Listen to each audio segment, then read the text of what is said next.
Extremists target Christians in Pakistan as investigations continue into the Brussels attacks.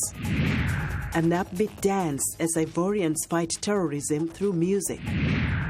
And new concerns over child labor in sub-Saharan Africa.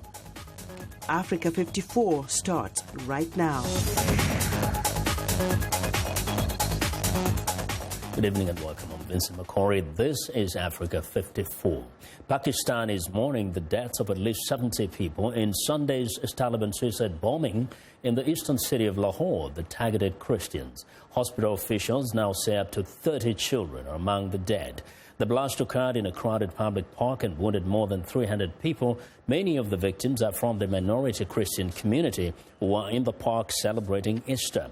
A spokesman for a breakaway faction of the Pakistani Taliban has claimed responsibility for the massacre in the Gulshan Iqbal Park. A statement from National Security Council spokesman Ned Price says the United States condemned the attack in Lahore.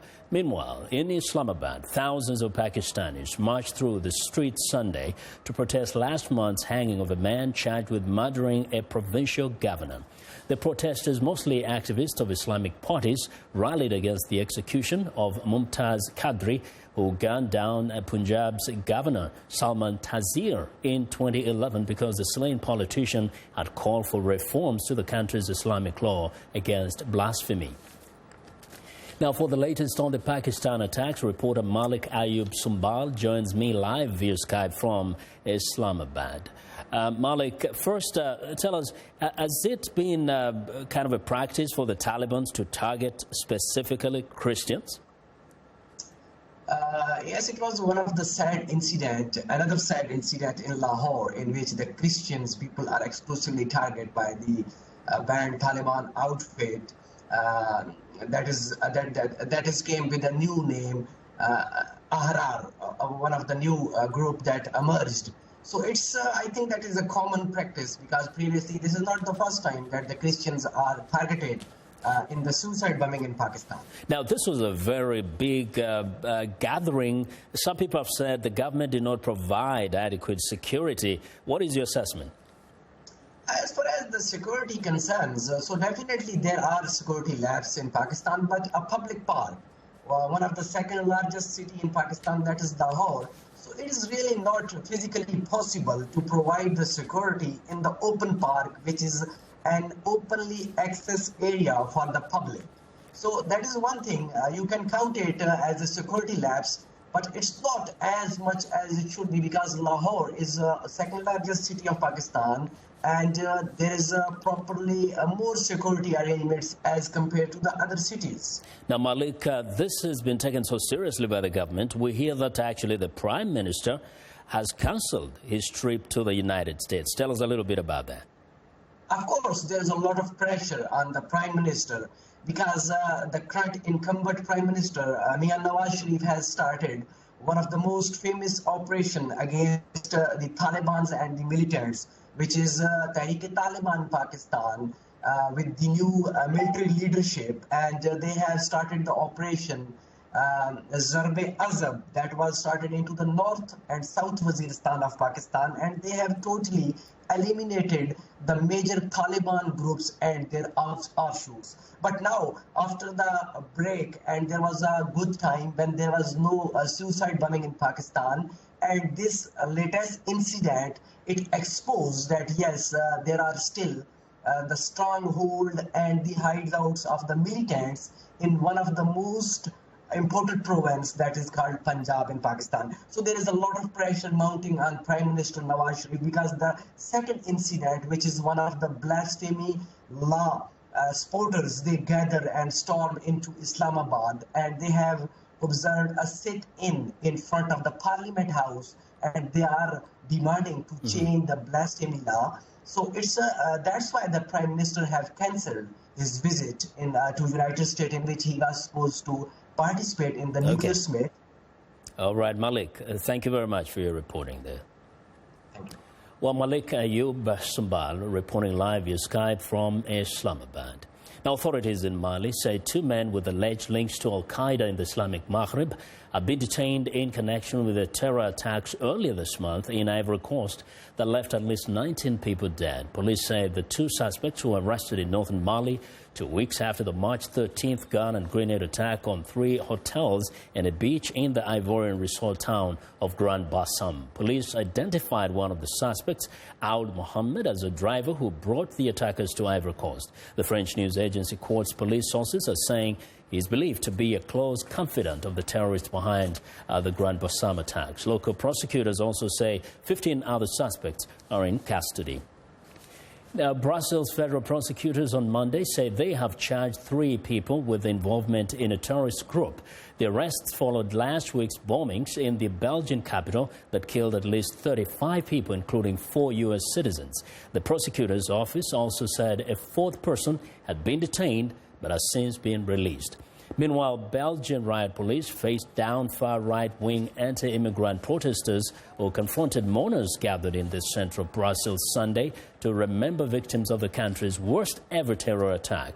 The activists shouted anti-immigrant slogans and performed Nazi salutes as they overran the city square. The group, calling itself Casuals Against Terrorism, and the people already in the square confined the violence mainly to intense verbal clashes, but there was some exchange of blows and battles. Police eventually used water cannons to disperse the demonstrators.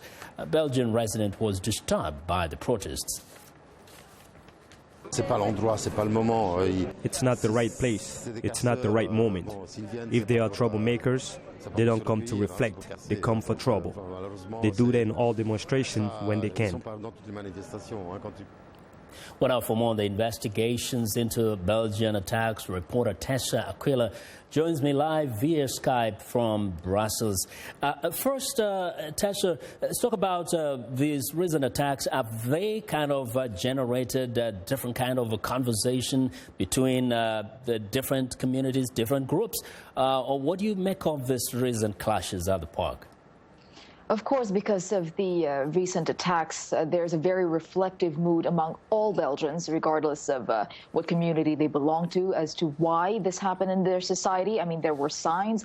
Belgians, many of them tell me that they've seen it coming. They're not entirely surprised that something like this had taken place because radicalization had been on the rise. And of course, people are afraid that the biggest victim, really, of attacks such as these is the solidarity and cohesion of society. As we'd already seen, some people who are hooligans who claim to be on the far right and are chanting anti-immigrant slogans are already disrupting a peaceful commemoration activity yesterday. Now, this is just a small manifestation of what is possibly a bigger tension between communities. Now, I was in the Molenbeek district. This is the district that was always in the headlines, where most of the suspects had been hiding in the past few months. And they told me, majority of the people living in Molenbeek are ordinary citizens. And they told me one of the biggest worries, indeed, are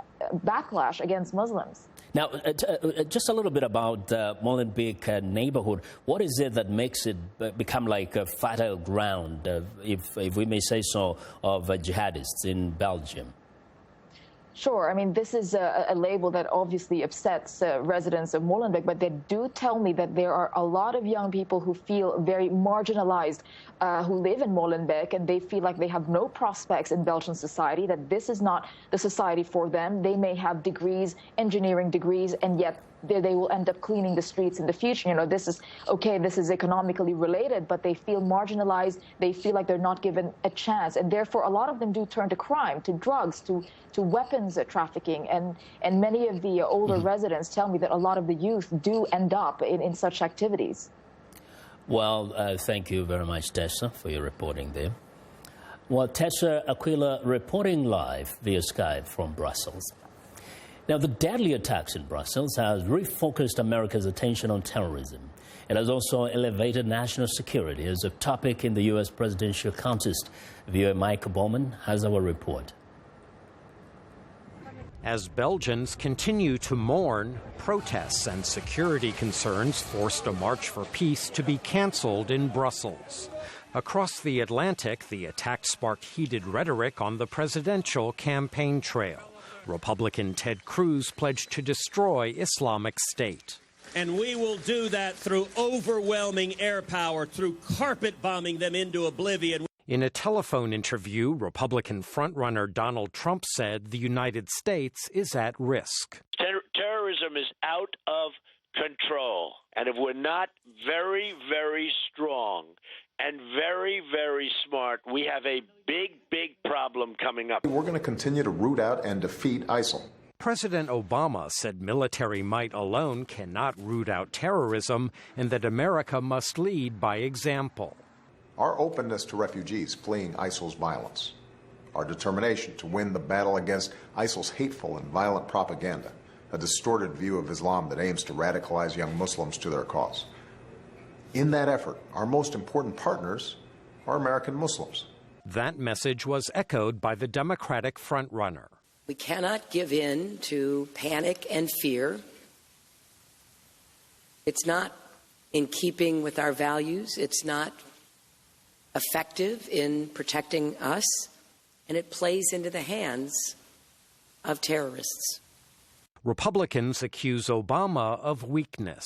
He refuses to say the words radical Islamic terrorism, but instead he lectures us on Islamophobia. Well, enough is enough.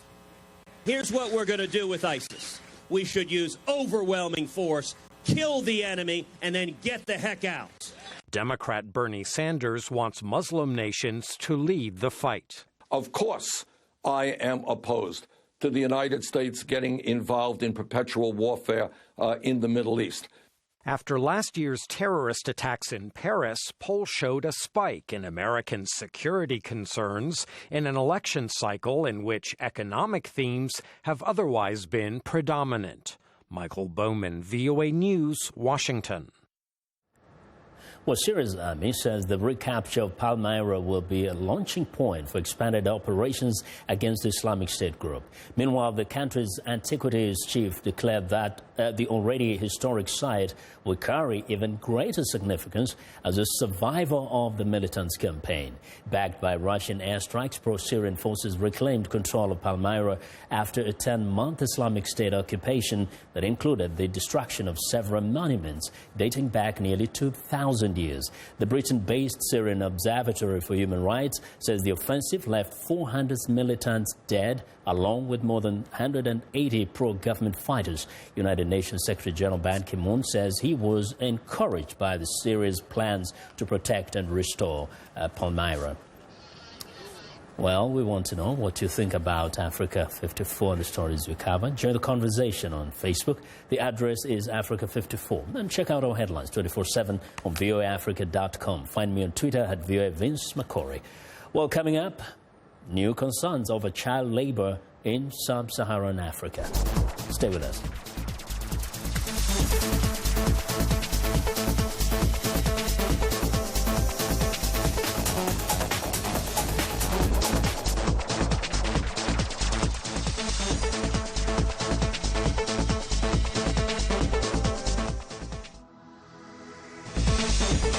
My name's Carla Babb, and I work the Pentagon beat. That access helps me to do better stories. Every day it's my responsibility to collect all of the defense news. It keeps our VOA viewers informed. I get to travel all across the globe. Anything that's defense-related and how to protect and keep people safe, that's where I'll go. So it's never a dull moment at the Pentagon. My name is Carla Babb. This is my beat.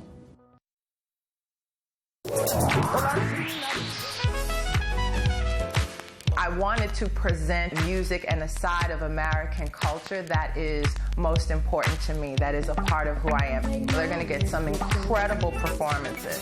That's one of the things I love, bringing these artists in so you can get to see them do what they do. It's soul music, and that's what music is. It's that which comes from the soul.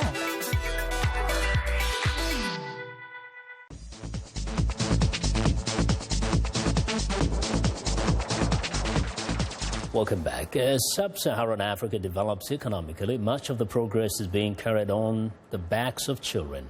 Now, child labor is rampant across much of Africa, and governments face a massive challenge in trying to minimize and eventually eliminate it. But sadly, as VOA's Jeffrey Young reports, the problem appears to be growing in some places.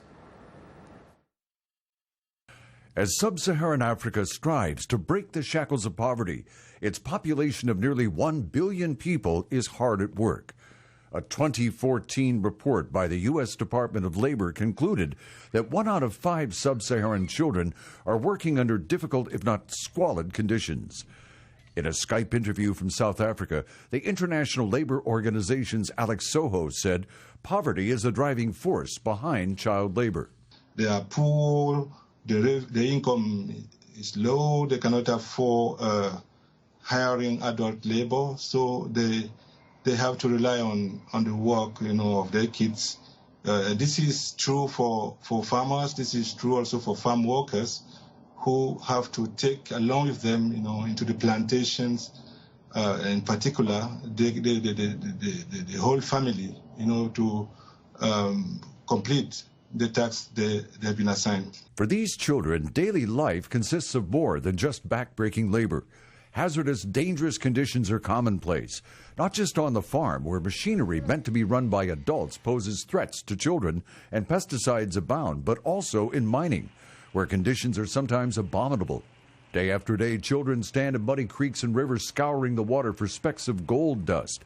There are dangers everywhere: machinery, man-sized or bigger rocks, hazardous chemicals, and waterborne diseases. Another sub-Saharan African industry dependent on child labor is cocoa, used in the production of chocolate. That U.S. Labor Department report said child labor is prevalent on cocoa plantations in Cameroon, Ghana, Guinea, and Sierra Leone. In 2 other nations, Ivory Coast and Nigeria, it's not only the children are working, they are being forced to work. What's worse, the use of children in the cocoa industry is increasing. A study by Tulane University found that the number of children working in the cocoa industry in 2013 and 2014 was 51% higher than 5 years earlier. The Tulane report said 1.4 million sub-Saharan African children were working in the cocoa industry in 2014. An organization representing the industry says families, not corporations, are mainly responsible for the growth of child labor. Dick Wetherill speaks for the International Cocoa Initiative. More than 99.5% of child labor that exists is taking place on the family farm, and therefore the much more extreme and definitely concerning end of trafficking and kids working in indentured labor, that's less than 0.5%. It's still a phenomenon, it's still real, but it's principally driven by criminality. It is not driven by industry, corporate business practices. Anti-child labor activists in the United States are trying to use the courts to confront the chocolate industry. Lawsuits pending in California state courts against Hershey, Mars, and Nestle are asking for money for residents who bought chocolate. State law requires candy makers to declare on product packages that child slavery was involved in their making. The ILO's Alex Soho says working is an obstacle to a child's long-term economic advancement. This work deprives the child of education and obviously of a future, because if the child cannot go to school, the child cannot have a future at all. And this is why the measures taken by the ILO and other partners, to support national stakeholders focus on education. Alex Soho and others say keeping kids in school and helping families pull themselves out of poverty are the keys to helping the people of Africa achieve the kind of growth they need to improve their position in the global marketplace. Well, and joining me now is VOA senior investigative analyst Jeff Young. Now, Jeffrey, that's a great report there. The question is, can you really eliminate child labor in communities where poverty levels are really high? As long as you have subsistence farming and subsistence labor, growing crops to just barely feed your family and have a little bit to sell on the side. Every pair of hands in the family is needed just to get the job done. And this isn't just limited to Africa. The United States went through this. It was 100 years ago, Vincent, that it was common for people to leave school at the 8th grade and not even go to high school because they were needed on the farm. They were needed someplace. So this is development. It's a global problem. So there has to be a time when African countries have to kind of change their means of production and have a different paradigm in terms of economic survival. The more you mechanize, the fewer hands are needed. But of course, mechanization costs money. And where's the money going to come from? And you would say, well, this takes a long time because it's a matter of economic development. This is not an easy thing to solve, but we're working on it. And child labor ultimately is wrong. Bit by bit, and especially those who force children into, especially working for big business. That's really a crime. Well, Jeffrey, thank you very much for sharing this report with us. Jeffrey Young, VOA senior investigative analyst. Well, it's time now for a short break, still to come on Africa 54. An upbeat dance as Ivorian fight terrorism through music. We'll be right back.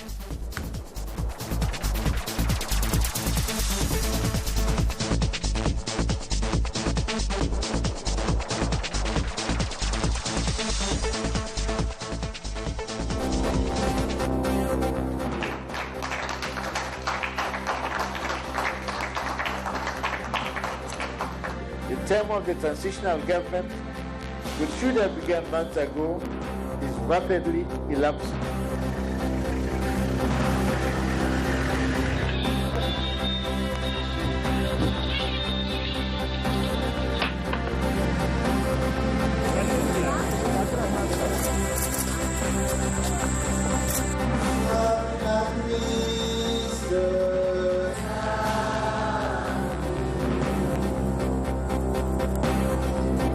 الشهداء الدكتور عبد الله الجرحي انا الامير محمد.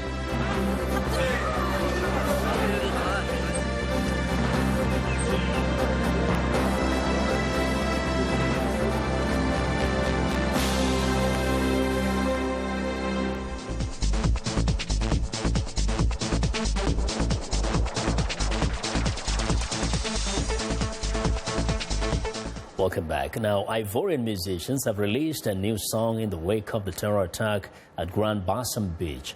It is called Même Pas Peur, meaning not even scared.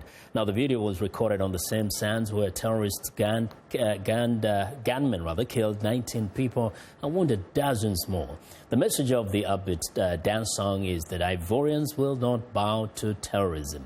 Emily Eob spoke with the artists behind the music.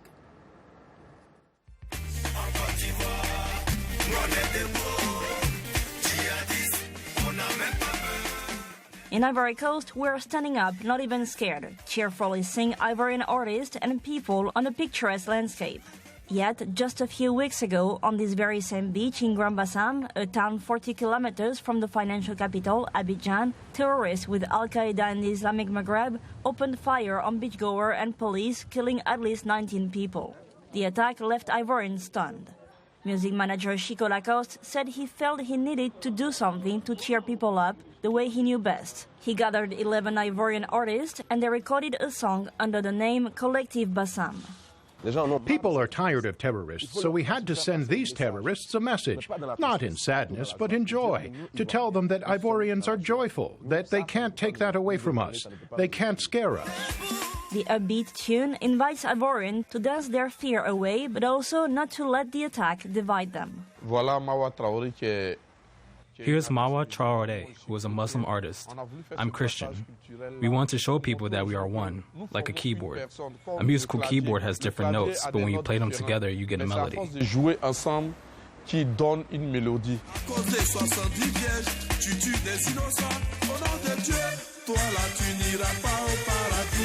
The song, released just a few days ago, has already generated buzz. I am pretty glad because they send joy into the hearts of Ivorians. They play a role. Because in Ivory Coast, music is important. We've had crisis in the past, and it's music that brought us joy. The song can be downloaded free on several Ivorian websites. Emily Yob for VOA News in Abidjan. Now, bigger has almost always defined the U.S., a consumer automobile marketplace. And this year's New York International Auto Show is not disappointing those customers. Automakers across the board are offering up new SUVs and crossovers. But as VOA reporter Tina Trin discovered, unlike an earlier era, new designs and technologies are changing the car's image as clunky gas guzzlers.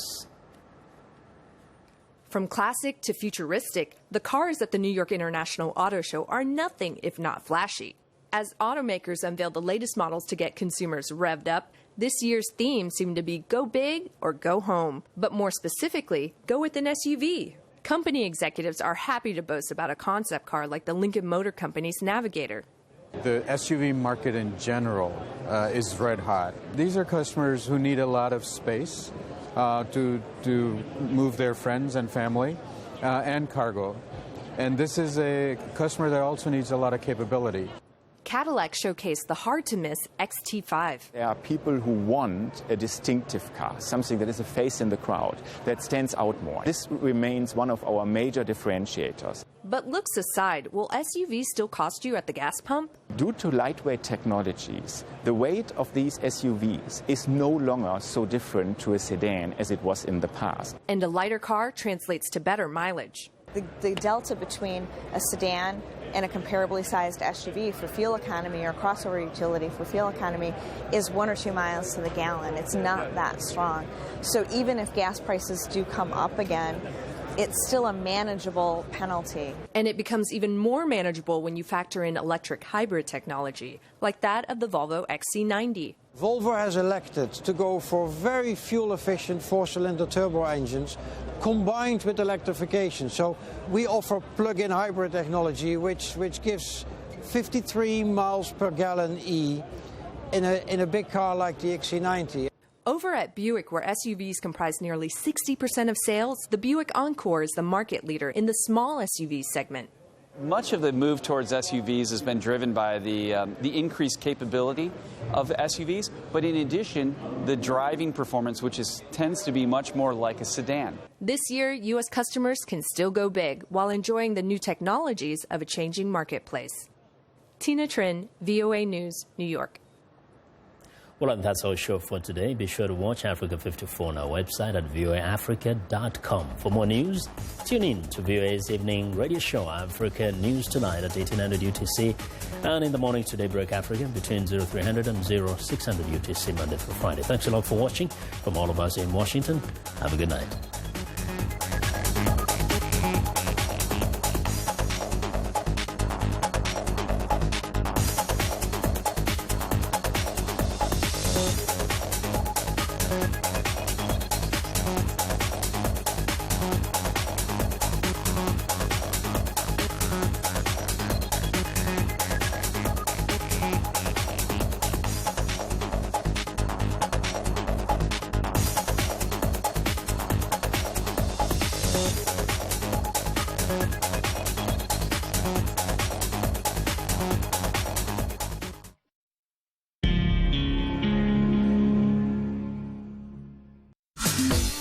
Welcome to English in a Minute.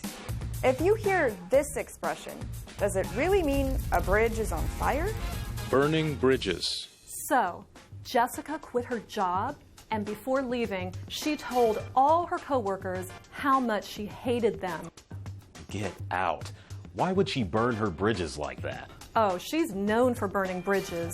No one in her last job even talks to her. Why burn a bridge to someone who could help you later? That's just stupid.